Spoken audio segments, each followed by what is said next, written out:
এখন তোদের বলতেছি যারা মেরেছিস, এখন কি মেয়ে মানুষের মুখ থেকে তোদের গালি শুনতে হবে? নে খা, দিব এখন তোদেরকে গালি। হাদি শিখিয়ে দিয়ে গেছে পলিশড স্পিচ দিয়ে বিপ্লব হয় না, তোদের গালি দিয়ে তোদেরকে বন্ধ করতে হবে। বাসায় বুড়া বাবা মা অবুঝ সন্তান রেখে আসছি, হাদি শিখিয়ে দিয়ে গেছে যে আল্লাহর জিম্মায় সংসার বাচ্চা কাচ্চা ফেলে রেখে এসে রাজপথে কিভাবে ল্যাটকা মেরে বসে থাকতে হয় হাদি শিখিয়ে দিয়ে গেছে।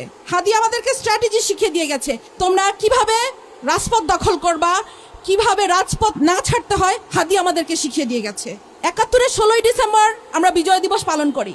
আজকে মনে হচ্ছে আমাদের বিজয় আসে নাই। আমাদের বিজয় সেই দিন আসবে যেই দিন আরোরা আমাদের কাছে আত্মসমর্পণ করবে, যেদিন ইন্ডিয়া আত্মসমর্পণ করবে সেদিন আমাদের বিজয় আসবে। ততদিন পর্যন্ত আমাদের বিজয়ের জন্য আমরা লড়ে যেতে থাকবো, আমাদের জুলাই চলতে থাকবে।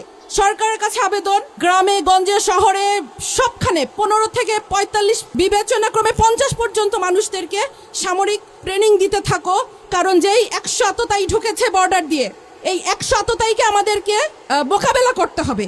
সেই আততায়ীদেরকে মোকাবেলা করার জন্য যে শকুন থাবা উঁচিয়ে রেখেছে চারিদিক থেকে ইন্ডিয়া, সেই ইন্ডিয়াকে আমাদেরকে মোকাবেলা করার জন্য আমাদেরকে ঘরে ঘরে মা বোন ছেলে মেয়ে নির্বিশেষে ট্রেনিং দিতে হবে, কারণ আমাদেরকে এদেরকে মোকাবেলা করতে হবে। আমি ক্ষুদিরাম দেখি নাই, আমি আজাদ দেখি নাই, আমি হাদিকে দেখেছি।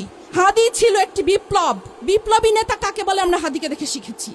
নাওয়া খাওয়া সংসার বাচ্চা কাচ্চা ভুলে কিভাবে রাজপথ দখল করে থাকতে হয়, কিভাবে বলিষ্ঠ কণ্ঠস্বর, একটা আকুত ভয় কণ্ঠস্বর কিভাবে হয় হাদিকে দেখেছি।